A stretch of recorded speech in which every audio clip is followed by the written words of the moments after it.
একটি হাদিস আমার আপনার নবী বলে গিয়েছে, ও আমার সাহাবীরা রে, আমি দুনিয়া থেকে চলে যাওয়ার পর তোমাদের নিকটে একটা দল আসবে, একটা দল আসবে, আমি নবী হইয়া বলে গেলাম তাদের সঙ্গে যেন ভালো আচরণ করা হয়, তাদের সঙ্গে যেন ভালো ব্যবহার করা হয়।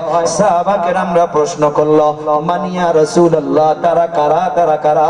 আমরা কাদের সঙ্গে ভালো ব্যবহার করব, কাদের সঙ্গে ভালো আচরণ করব? আমার আপনার নবী বলে গেল, যারা মা বাবার মুহাব্বত ত্যাগ করে বাড়ি ঘর ছেড়ে দিয়া যারা কোরআন ও হাদিস শিখার জন্য মাদ্রাসায় জমা হইয়া যাবে, আমি নবী হইয়া বলে গেলাম এরা হইতেছে আমার মেহমান, আমার মেহমান, আমার মেহমান। এই কথা মনে করে করে আমার ওই খাদিমুল কোরআন ওয়াল মাসাজিদ হযরত মাওলানা গোলাম মোহাম্মদ বাস্তানবী রাহমাতুল্লাহি আলাইহি বাচ্চাদেরকে সম্মুখে রাখিয়া এই কথাটা বলে উনি বারবার কান্না করেছিল। কেমন কথা বলেছিল? এই কথাটা এমন ভাবে বলেছিল, মনোযোগ চাই বাবাজির আমার, এই কথাটা বলেছিল, ও আমার বাবারা, তোমরা তোমার মা বাবার আমানত, ধ্যান আছে, ধ্যান আছে, তোমরা তোমার মা বাবার আমানত, কেউ আসাম থেকে আসছো, কেউ গুজরাট থেকে আসছো, কেউ বাঙ্গাল থেকে আসছো, কেউ দূর দূরান্ত থেকে আসছো, তোমরা তোমার মা বাবার আমানত আল্লাহ পাক আমার কাছে তোমাদেরকে পাঠাইয়া দিয়েছে। আমি তোমাদের দায়িত্বের মাধ্যমে আছি, আমি তোমাদের খাদিম, আমি তোমাদের খাদিম। ও বাবারা, খানার ভিতরে যদি কোনো কষ্ট পেয়ে থাকেন, থাকার মাধ্যমে যদি কোনো কষ্ট পেয়ে থাকেন, আমাকে এই দুনিয়ার জমিনে মাফ করে দিবা, মাফ করে দিবা। কাল কিয়ামত যখন কায়েম হয়ে যাবে, কারণ নবী আমার বলে গিয়েছে তোমাদের সঙ্গে ভালো ব্যবহার করতে। ও শত্রু ভাইরা, আমি জিম্মেদার হিসাবে বললাম রে বাবাজিরা, যদি কোনো কষ্ট পেয়ে থাকো, যদি কোনো দুঃখ পেয়ে থাকো, আমাকে বলবা, এ তো এই দুনিয়ার মাধ্যমে আমাকে ক্ষমা করে দিবা। কাল কিয়ামত যখন কায়েম হইয়া যাবে, ওই নবীর কথা অনুযায়ী যদি আল্লাহর কাঠগড়ায় যদি একটা বাচ্চা বিচার দেয় যে আমি অমুক মাদ্রাসায় পড়া অবস্থায়, আমি অমুক মাদ্রাসায় থাকা অবস্থায় মাদ্রাসার প্রেসিডেন্ট, সেক্রেটারি, মাদ্রাসার মুহতামিম সাহেব, এলাকাবাসী আমাদের সঙ্গে ভালো ব্যবহার করে নাই, তাহলে তো আমি আল্লাহর কাঠগড়ায় বান্দা পড়ে যাব। কারণ মাদ্রাসার বাচ্চাগুলো নবীর মেহমান। আমি আপনি বুঝলাম বাবাজিরা, কোরআন লাগবে, মাদ্রাসা নবীর ঘর, এর জন্য মা বাবাদেরকে সতর্ক হইতে হবে। একটা বাচ্চাকে হাফিজ বানান, একটা বাচ্চাকে আলিমে দ্বীন বানান, কিন্তু এর জন্য মা বাবাদেরকে হাজার হাজার কুরবানি দিতে হবে। দুনিয়ার জমিনে যত বড় বড় হাফিজ পাবেন, যত বড় বড় আলিম পাবেন, যত বড় বড় আল্লাহর ওলি পাবেন, এদের পিছনে তাকাইয়া দেখো, এদের মা বাবাদের হাজার হাজার কুরবানি আছে। ছোট্ট একটা ঘটনা শোনাইয়া বড় ভাই আসছে, আমি চলে যাব। এই দুনিয়ার জমিনে একটা নাম শুনেছেন, সবাই জানেন, বড় পীর আব্দুল কাদের জিলানী রাহমাতুল্লাহি আলাইহি। ওনার বাবার যখন বিবাহ হয়, ওনার নানা জান এই প্রস্তাব দিয়েছিল যে আমার মেয়েটি দেখতে পারে না, আমার মেয়ে গঙ্গা বলতে পারে না, আমার মেয়ে কান দিয়ে শুনতে পারে না, আমার মেয়ের পাও ল্যাংড়া চলতে পারে না বলেছিল না। কিন্তু বিবাহর পর যখন আব্দুল কাদের জিলানী রাহমাতুল্লাহি আলাইহির আব্বু জান বাসর ঘর মানানোর জন্য যখন চলে গেছে, যখন দেখছে, দেখার পর সবকিছু উল্টা পেয়েছে, এমনি দৌড় দিছে, এমনি দৌড়। স্ত্রী ডাক দিয়া বলে, দাঁড়াও ও স্বামী গো, দাঁড়াও। বলে আমি কেমন করে দাঁড়াবো, আমি যা কিছু শুনেছি সব তো আমি উল্টা দেখলাম। তখন স্ত্রী বলেছিল, উল্টা নয়, আমাকে অন্ধ এই জন্য বলা হয়েছে, আমি এই চক্ষু দিয়া জীবনে কোনো ভিন পুরুষকে দেখি নাই, এই জন্য আমার বাবা আমাকে অন্ধ বলেছে। ও স্বামী গো, আমাকে গুঙ্গা এই জন্য বলা হয়েছে, আমি আমার এই জবান দিয়ে জীবনে কারো গীবত করি নাই, জীবনে কাউকে অন্যায় ভাবে কথা বলি নাই, আমাকে কান দিয়ে না শোনা কথা এই জন্য বলেছে, আমি এই কান দিয়ে কারো খারাপ কথা জীবনে শুনি নাই, আমাকে ল্যাংড়া এই জন্য বলা হয়েছে, আমি আমার পা দিয়া হেঁটে হেঁটে হেঁটে হেঁটে আমি জীবনে কখনো খারাপ জায়গায় যাই নাই। লম্বা ইতিহাস বাবাজিরা আমার। আব্দুল কাদের জিলানী যখন 6 বছর বয়স হইয়া গেছে, উনার মা আব্দুল কাদের জিলানীকে একটা মুক্তবে বা মাদ্রাসায় নিয়ে গেছে। নিয়ে যাওয়ার পর মাদ্রাসার হুজুরকে বলেছিল, ও হুজুর, আমার এই বাচ্চার এডমিশন করাইয়া নেন। তখন হুজুর বলেছিল, ঠিক আছে, কিছু পরীক্ষা নেই। সম্মুখে নুরানি কায়দা রেখে দিয়েছে। আব্দুল কাদের জিলানী রহমাতুল্লাহ আলাইহি 6 বছরের বাচ্চাকে বলেছিল, ওরে বাবা, পড়ো আলিফ, পড়ো আলিফ। আব্দুল কাদের জিলানী তখন প্রশ্ন করলো, হুজুর বেয়াদবি ক্ষমা করবেন, আমি পড়ব, কিন্তু তার আগে আপনি বলুন আলিফের অর্থ কি? উস্তাদ অবাক হইয়া গেল।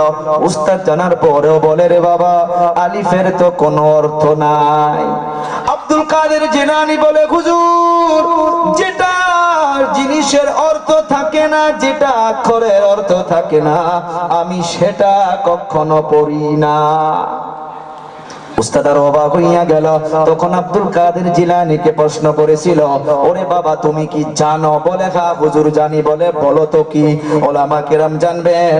উনি আয়াত পড়ে পড়ে ইশারা করাইয়া দিল, আলিফ লাম মিম আল্লাহু লা ইলাহা ইল্লা হুয়াল হাইয়ুল কাইয়্যুম।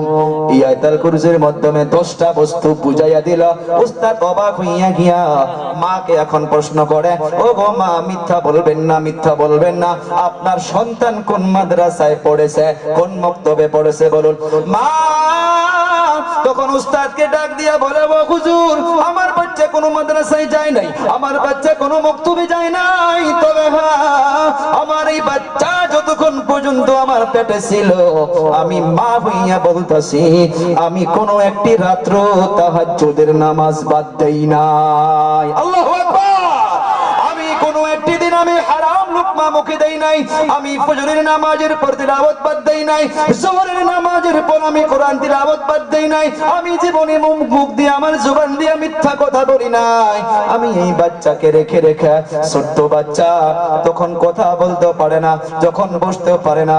ও হুজুর, আমি আরো অবাক করা কাণ্ড দেখেছি। মা বলতেছে, আমার এই বাচ্চাকে আমি আমার নিকটে বসাইয়া রাখতাম, শুয়াইয়া রাখতাম।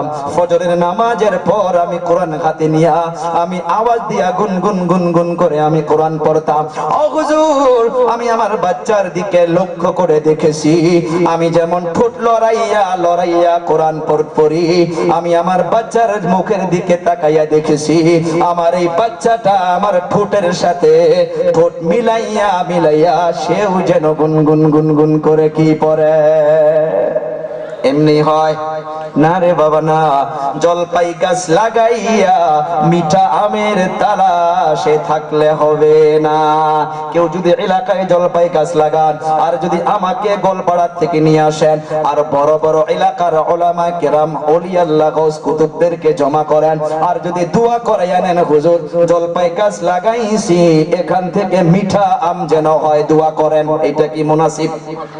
এইটা যদি মুনাসিব না হয়, একটি মা সন্তানকে পেটে রেখে সে যদি সিরিয়ালে ব্যস্ত হইয়া থাকে, সে যদি নজরের হিফাজত না করে, সে যদি গানের পিন্ডেলে চলে যায়, সে যদি ফাংশনে চলে যায়, সে যদি খারাপ রাস্তায় চলে যায়, ওনার পেট থেকে কেমন সন্তান হবে, নিজের বিবেক দিয়ে নিজেই প্রশ্ন করে। সেই জন্য বলি বাবাজিরা আমার, মা বাবাদেরকে হাত জোর করি। আমার মা গুলো দেখতেছেন গো মা, আমিও তো একটা মায়ের সন্তান, ইদ্রিস ভাইও একটা মায়ের সন্তান। একবারও কি মন চায় না যে একটা হাফিজে কোরআনের মা গল, মাদের দোয়া সন্তান গুলো নাও। আজকে যে আসছি, মা আসতেই দিতেছে না, লাস্ট অবধি কি করছে, গাড়িতে বসার সময় হাত দিয়ে মাথা বোলাইয়া দিল, যেন আমি ছোট বাচ্চা, চুমা খাইলো। আবার আমার সম্মুখে সদকা বাহির করে ঘরের বারান্দায় রেখে দিল, যে আমার সন্তান নাকি আজ কোকরাঝাড়ে যাচ্ছে, ওদিকে নাকি কিছু হইতেছে, রাস্তার ডরে ভয়ে মা সদকা বাহির করে রাখলো। যুবক আপনাদেরকে বলি, যেহেতু রাত অনেক হয়ে গেছে, সময় নাই, বড় ভাই আসছে, মা বাবা যাদের বেঁচে আছে বাবাজিরা, তাদেরকে আপনারা খেদমতের নজরে তাকাও, মোহাব্বতের নজরে তাকাও। আর যে মা বাবাগুলো আছেন সন্তানদেরকে সঠিক রাস্তায় নেন। কারোবার সন্তান খারাপ রাস্তায় গিয়েছে, তাদেরকে মারপিটের দ্বারা ঠিক করা যাবে না, তাদেরকে মহাব্বত দেন, তাদেরকে নিকটে নিন, খানা খাওয়ার সময় বগলে বসান, মাথা বুলাইয়া দেন, এক লোকমা খানা খিলাইয়া দেন, লাহে লাহে সন্তানদেরকে সঠিক রাস্তায় নিয়ে আসার চেষ্টা করেন। এতটুকু বলে আমি আজকের আলোচনার ভুল ভ্রান্তি কষ্ট যদি কোনো পেয়ে থাকেন, আপনারা নেক দোয়া করেছেন। আমি শুরুতে বসে ভেবেছিলাম যে আল্লাহ 5 মিনিটে আমাকে মাইক ছাড়তে হবে, আওয়াজ কোন রকম ভাবেই বাহির হয়েছিল না, কিন্তু কোন আল্লাহর বলি, কোন মুরব্বী, কোন যুবক সভাপতি বা কোন ভাই কার দোয়া আল্লাহ কবুল করেছে কিছু সময় বলা আল্লাহ তৌফিক দিল। ওলামা কিরাম আছেন, হাদিস ও কোরআনের মাধ্যমে ভুল হয়ে যাইতে পারে, আপনারা ধরায়া দিবেন, আমি শুধরুনি করে নেব। এতটুকু বলে সবার কাছে দোয়া দরখাস্ত করে আমি আপনাদের কাছ থেকে বিদায় নিলাম। ওয়া আখিরু দাওয়ানা আনিল হামদুলিল্লাহি রাব্বিল আলামিন। আসসালামু আলাইকুম ওয়া রাহমাতুল্লাহি ওয়া বারাকাতুহু।